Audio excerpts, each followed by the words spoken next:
The first season of The Rings of Power was a problem. Bad writing. Give me the meat and give it to me raw. Bad acting. There is a tempest in me. Plot contrivances. Come closer. Dramatically forced intersectionality. Girl bosses. Keep moving. And it was all set against a backdrop that was supposed to be Tolkien's Second Age. But it really just turned out to be a grab bag of Tolkien's names, Tolkien's places, a couple of Tolkien's events, kind of all thrown together into a sloppy, sludgy story that bears almost no resemblance to what Tolkien originally wrote. And Amazon knows it's got a problem. They spent, don't forget, they spent $250 million just to the rights to the show, just to the rights in the appendices of The Return of the King to this show. They were essentially paying for the fandom. They were paying for an audience. They thought they could just milk the fans. Oh yeah, you can milk anything with nipples. Throw in member berries and some well-placed lies. Go back to the book, go back to the book, go back to the book. To reap the big bucks that such a big fandom can get you for such a can't-miss cultural phenomenon. But they were wrong. Only 30% of the people who started season 1 finished. And even now, they're throwing copyright claims at reviewers' videos, including ours that we released more than 2 weeks ago, because they don't want the word to get it out that season 2 is at least as bad as season 1. They don't want us showing how ridiculously their show assaults Tolkien's world and just continues to make a mockery of the hard work that he put into it, of the detail-oriented nature of writing a world from 1916 to the 1970s, continuously revising it, making it better, giving them a blueprint for a great story. And now they've flailed, they've lost it, they can't pick it back up. So let's get to the second trailer. Okay, it's the final trailer, I guess. And for all the times that they've said they're listening to the fans, for all the non-stick to the lore problems that we've talked about, I'm pretty sure that what they learned after season 1 is they need them some big battles. Because the one thing that we know is the biggest problem in season 1 was the battles. I mean, there was a problem, don't get me wrong. But I don't think that's what we were talking about. Okay, so yeah, the trailer, I will say, it's probably their best yet. Maybe that's just because the dirty little sociopath, the Harfoots, Nobody goes up here. aren't in it really at all. One little shot. And it looks bigger. Looks like the stakes are finally higher. But the rest, just from this trailer, the rest of the problems still exist. There's bad writing. I will not stop until this is put right. There's bad acting. There's stupid plot contrivances. Yeah, that's Tom Bombadil. There's more forced intersectionality, and of course, there's the consistent girl bosses that we get from season 1 right here in season 2 again. But most of all, as a Tolkien purist, right? When you put the name of Tolkien on something, it's got to be excellent. Right? You don't put Tolkien's name on anything less than the best. That's why I'm so critical. What they should have done, what they needed to do, was try to grow something beautiful from the rubbish of season 1, like compost. Like you throw it all in the compost bin and then you can use it to grow wonderful things and nice, yummy fruit. They could have grown something that would have resembled Tolkien's original work. It would have been hard. They could have tried. But it's clear now they're just doubling down on the nonsense, on the incoherence of season 1. So let's be clear how incoherent it really is, and let's do a rundown of the years, just so that we know, and how long they're compressing. Remember, they're compressing this show into just a few seasons. So at the end of season 1, we saw Mordor created. Well, in fact, Barad-dûr started construction in the year 1000, fully 600 years before the One Ring was even created. So in 1000, Barad-dûr begins construction. Then in 1697, Eregion is destroyed. And that's what we're seeing in this trailer, Eregion being destroyed. 3 years after that, Tar Minastir from Numenor comes in and saves the elves in Lindon from Sauron. So our first real saving event for the Numenorians. And it's after that that the Numenorians build outposts on Middle-earth. And it's not until 1,500 years after that, in the year 3209, is Isildur actually born. And then it's another 46 years after that Ar-Pharazôn marries Muriel, his first cousin. She is no queen regent. And then 7 years after that, Sauron is taken prisoner by Pharazôn because he's afraid of them, because he knew he couldn't stand up to them. They are such an incredible army. They are such an incredible men of the West that he just surrendered. Then he gets in the ear of Pharazôn,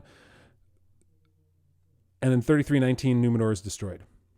And it isn't until 3441, which is 130 or so years, 122 years it looks like, after that Sauron is finally defeated in the last alliance of men and elves, where Isildur cuts the ring from the finger of Sauron and does not destroy it.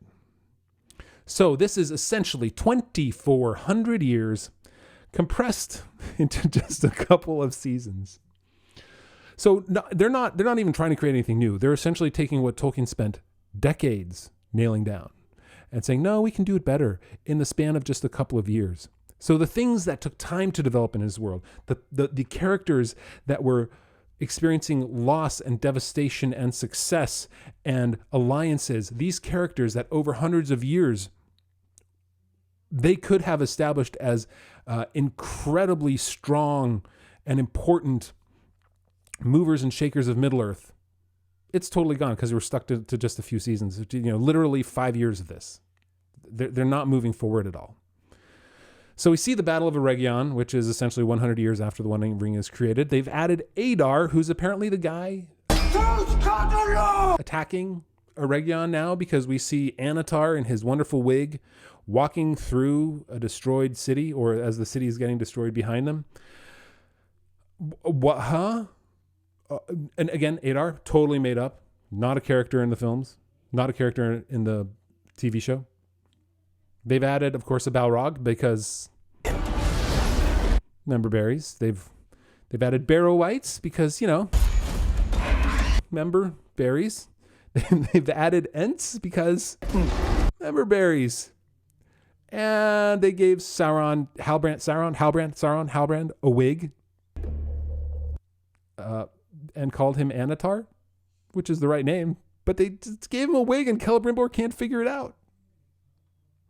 And then to top it off, they can't even create touchstone moments in the trailer of their own. They have to copy Peter Jackson. For all the trouble I had with Peter Jackson's adaptation of the films, like I said, I'm a purist, so blame me for not liking the films originally. I've grown to like them a lot. He created some pivotal visual moments. One of those in The Fellowship of the Ring was how Legolas kills the cave troll. Right, jumps on his head, shoots the arrows in his head. The cave troll kind of goes, and then falls to the ground. Right, incredible. But here in this film, we get Arondir, or someone likes to call him Don Lemonless, killing some large cave troll, which they've given a name, Damrod. Damrod. You know who Damrod is? Damrod is actually one of the Rangers of Ithilien with Faramir in The Lord of the Rings that finds Frodo and Sam and keeps guard over them. So could they have even just picked a name that wasn't in The Lord of the Rings already? Have they even read the books, or do they feel like really the things that they're picking are things that we won't notice? So they're just going to go out there and find something and say like, oh, those fans, they don't really know, they don't care, but they don't care. We're the ones that care. They may think we don't care, but we're the ones that really care. So here, the trailer, where does the trailer end? Well, the trailer ends between Sauron and Galadriel. And here's what they want to make us think. They want the greatest of forbidden loves, the Lady of Light, Galadriel, with the Lord of Darkness, Sauron. And there's a puppy love. And even in that final scene, you can see, right, there's some tension there. Galadriel. It's so cheap. It's so lazy. Tolkien's Galadriel would never. I mean, she was the one that didn't trust Anatar from the beginning. She was the wisest of the elves. She was one of the oldest of the elves. And she still had a husband at this point. We learned that in season 1. She's not sure if he's dead, but she still has a husband. So not only is she a bad judge of character, she's also totally okay going after another guy.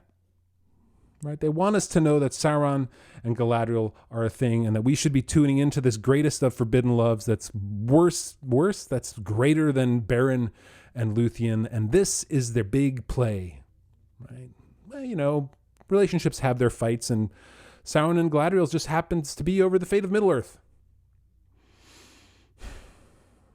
So after watching the 2 trailers before getting into the show in a couple of weeks, right? Here's what it boils down to. They paid $250 million, not for Tolkien. They paid for the fans, and the fans are revolting. And so they're going to throw copyright claims at the fans who are talking about them in ways that they don't like, right? Because they just want to pick and choose Tolkien's characters, Tolkien's places, Tolkien's names, Tolkien's events, and throw it all together. And then the fans will be happy, right? Because we've got the names, the places, the people, the events, right?